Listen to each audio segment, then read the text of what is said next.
শিশুদের বমি বমি ভাব একটি সাধারণ সমস্যা যা বিভিন্ন কারণে হতে পারে, যার মধ্যে রয়েছে ভাইরাস, খাদ্য বিষক্রিয়া এবং গতি অসুস্থতা।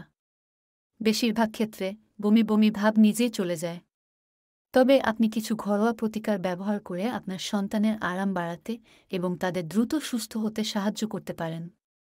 বমি বমি ভাবের ফলে আপনার সন্তানের শরীর থেকে অনেক তরল বেরিয়ে যেতে পারে, যার ফলে পানিশূন্যতা হতে পারে। তাই তাদের প্রচুর পরিমাণে তরল পান করতে উৎসাহিত করুন, যেমন পানি বা হালকা স্যুপ। গা গুলানো এবং বমি থামাতে আদা ভালোভাবে কাজ করে। আপনি ছোট এক টুকরো আদা নিয়ে সেটিকে ঘষে নিতে পারেন। ঘষে নেওয়া আদাটিকে চিপে সেটির থেকে রস বের করে নিন এবং এরপর সেটির সাথে কয়েক ফোঁটা মধু যোগ করে রসটিকে সুস্বাদু করে তুলুন।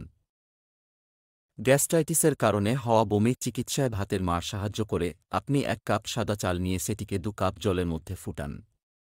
একবার ভাত রান্না হয়ে গেলে অতিরিক্ত জল বা ভাতের মারকে ঝরিয়ে নিন এবং আপনার বাচ্চার বমি বন্ধ করতে তাকে সেই মারটিকে পান করতে দিন। এই সুগন্ধযুক্ত তেলটি বাচ্চাদের অসম্ভব বমিতে ভোগা বা গা গুলানো থেকে অস্বস্তি কাটিয়ে তাদের মধ্যে সতেজতাবোধকে বাড়িয়ে তুলতে সাহায্য করে।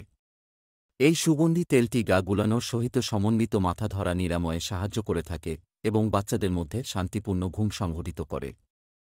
বমি বমি ভাব বা বমি হওয়া থেকে পরিত্রাণ পেতে লবঙ্গ সত্যি দারুণ কাজ করে এবং এটি আবার হজমের জন্য খুব ভালো।